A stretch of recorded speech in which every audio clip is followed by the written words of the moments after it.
Chapter 4. Ishbosheth is killed. Ishbosheth felt like giving up after he heard that Abner had died in Hebron.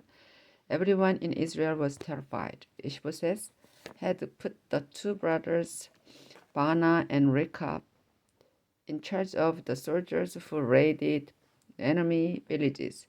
Rimmon was their father, and they were from the town of Beeroth, which belonged to the tribe of Benjamin. The people who used to live in Beeroth had run away to Gittaim, and they still live there.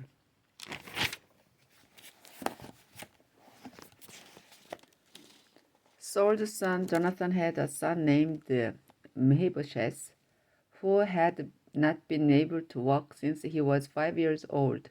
It happened when someone from Jezreel told his nurse that Saul and Jonathan had died. She hurried off with the boy in her arms, but he fell and injured his legs.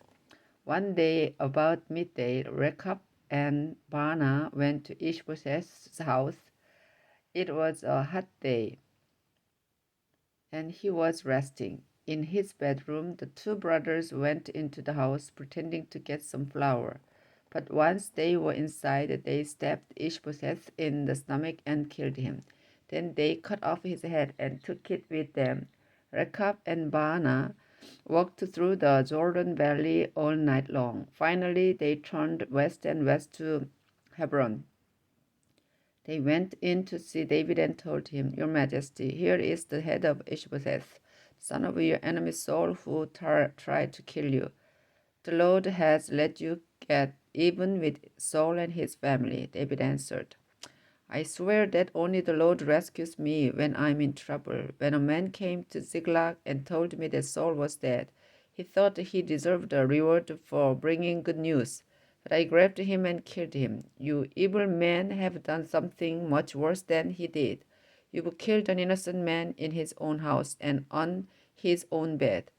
I'll make you pay for that. I'll wipe you from the face of the earth."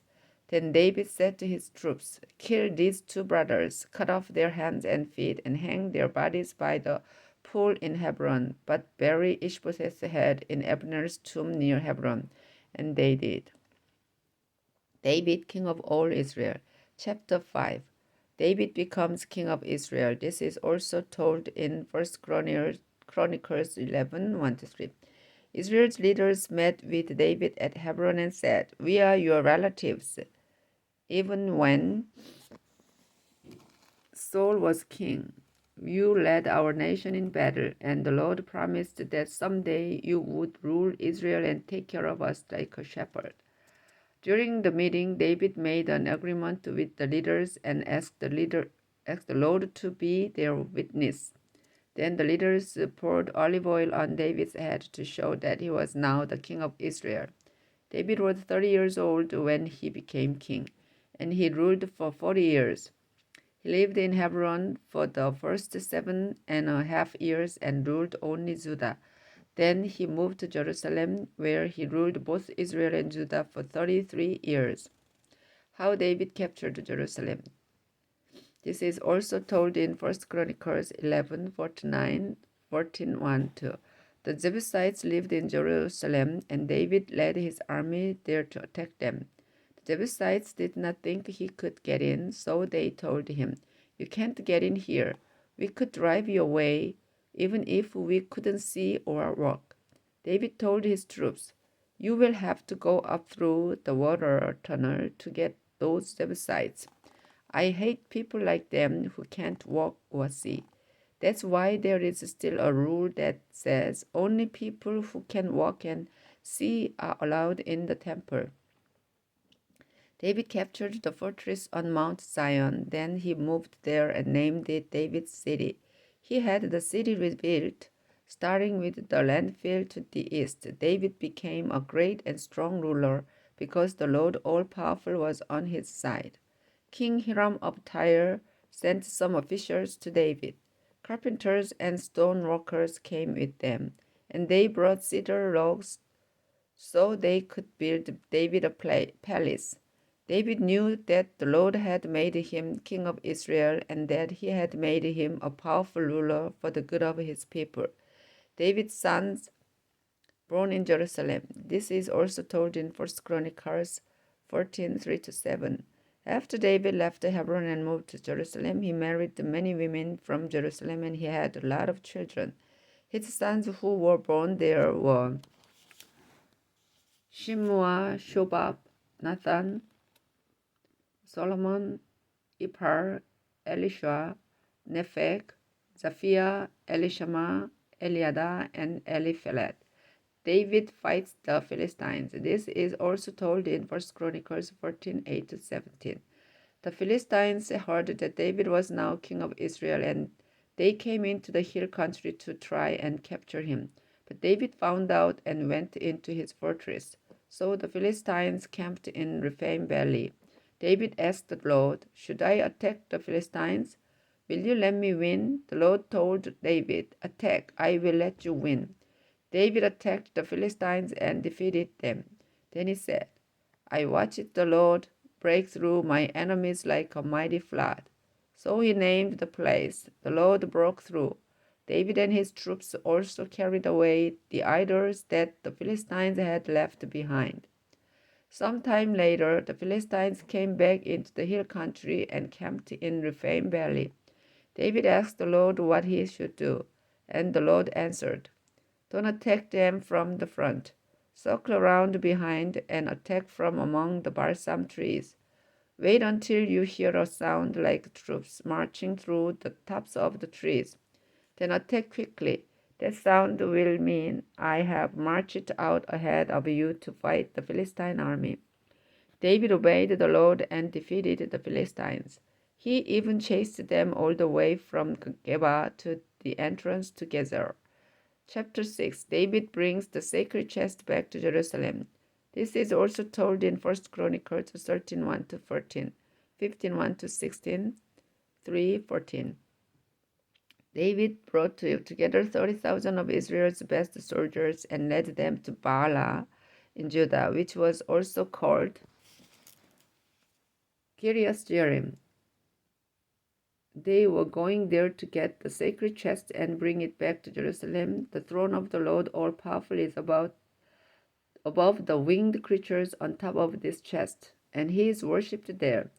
They put the sacred chest on a new ox cart and started bringing it down the hill from Abinadab's house. Abinadab's sons Uzzah and Ahio were guiding the ox cart, with Ahio walking in front of it. Some of the people of Israel were playing music on small harps and other stringed instruments and on tambourines, castanets, and cymbals. David and the others were happy, and they danced for the Lord with all their might. But when they came to Nachon's threshing floor, the oxen stumbled, so Uzzah reached out and took hold of the sacred chest. The Lord God was very angry with Uzzah for doing this, and he killed Uzzah there beside the chest. David got angry with God for killing Uzzah. He named that place Bursting Out against Uzzah, and that's what it's still called. David was afraid of the Lord and thought, "Should I really take the sacred chest to my city?" He decided not to take it there. Instead, he turned off the road and took it to the home of Obed-Edom, who was from Gath. The chest stayed there for 3 months, and the Lord greatly blessed Obed-Edom, his family, and everything he owned. Then someone told King David, "The Lord has done this because the sacred chest is in Obed-Edom's house." Straight away, David went to Obed-Edom's house to get the chest and bring it to David's city. Everyone was celebrating. The people carrying the chest walked 6 steps. Then David sacrificed an ox and a choice cow. He was dancing for the Lord with all his might, but he wore only a linen cloth. He and everyone else were celebrating by shouting and blowing horns while the chest was being carried along.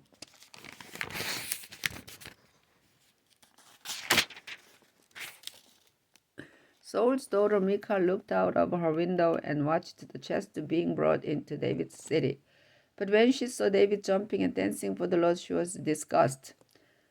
disgusted. They put the chest inside the tent that David had set up for it. David worshipped the Lord by sacrificing animals and burning them on an altar.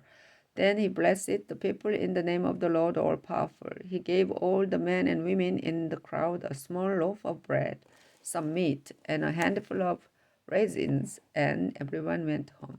Michal talked to David. David went home so he could ask the Lord to bless his family. Saul's daughter Michal went out and started yelling at him. Were really great today, she said. You acted like a dirty old man, dancing around half naked in front of your servants' slave girls. David told her, the Lord didn't choose your father or anyone else in your family to be the leader of his people. The Lord chose me, and I was celebrating in honor of him. I'll show you just how great I can be. I'll even be disgusting to myself. But those slave girls you talked about will still honor me. Michal never had any children. The Lord's promise to David. Chapter 7. The Lord's message to David. This is also told in 1 Chronicles 17, 1-15. King David moved into his new palace, and the Lord let his kingdom be at peace. Then one day, as David was talking with Nathan the prophet, David said, Look around. I live in a palace made of cedar, but the sacred chest has to stay in a tent. Nathan replied, The Lord is with you, so do what you want. That night, the Lord told Nathan to go to David and give him this message. David, you are my servant, so listen to what I say. Why should you build a temple for me? I didn't live in a temple when I brought my people out of Egypt, and I don't live in one now. A tent has always been my home wherever I have gone with them. I chose leaders and told them to be like shepherds for my people Israel. But did I ever say anything to even one of them about building a cedar temple for me? David, this is what I, the Lord all-powerful, say to you. I brought you in from the fields where you took care of sheep, and I made you the leader of my people. Wherever you went, I helped you and destroyed your enemies right in front of your eyes. I have made you one of the most famous people in the world. I have given my people Israel a land of their own, where they can live in peace, and they won't have to tremble with fear anymore. Evil nations won't bother them as they did when I let judges rule my people, and I have kept your enemies from attacking you. Now I promise that you and your descendants will be kings. I'll choose one of your sons to be king when you reach the end of your life and are buried in the tomb of your ancestors. Make him a strong ruler, and no one will be able to take his kingdom away from him. He will be the one to build a temple for me. I will be his father, and he will be my son. When he does wrong, I'll see that he is corrected, just as children are corrected by their parents. But I will never put an end to my agreement with him, as I put an end to my agreement with Saul, who was king before you. Make sure that one of your descendants will always be king. Nathan told David exactly what he had heard in the vision. David gives thanks to the Lord. This is also told in 1 Chronicles 17, 16-27. David went into the tent he had set up for the sacred chest. Then he sat there and prayed.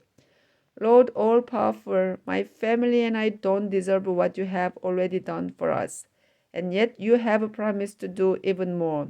Is this the way you usually treat people? I am your servant, and you know my thoughts. So there is nothing more that I need to say. You have done this wonderful thing, and you have let me know about it, because you wanted to keep your promise. Lord all-powerful, you are greater than all others. No one is like you, and you alone are God. Everything we have heard about you is true, and there is no other nation on earth like Israel, the nation you rescued from slavery in Egypt to be your own. You became famous by using great and wonderful miracles to force other nations and their gods out of your land, so your people could live here. You have chosen Israel to be your people forever, and you have become their God. And now, Lord God, please do what you have promised me and my descendants. Then you will be famous forever. And everyone will say, the Lord God all-powerful rules Israel, and David's descendants are his chosen kings. After all, you really are Israel's God, the Lord all-powerful. You've told me that you will let my descendants be kings. That's why I have the courage to pray to you like this, even though I am only your servant.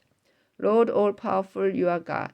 You have promised me some very good things, and you can be trusted to do what you promise. Please bless my descendants and let them always be your chosen kings.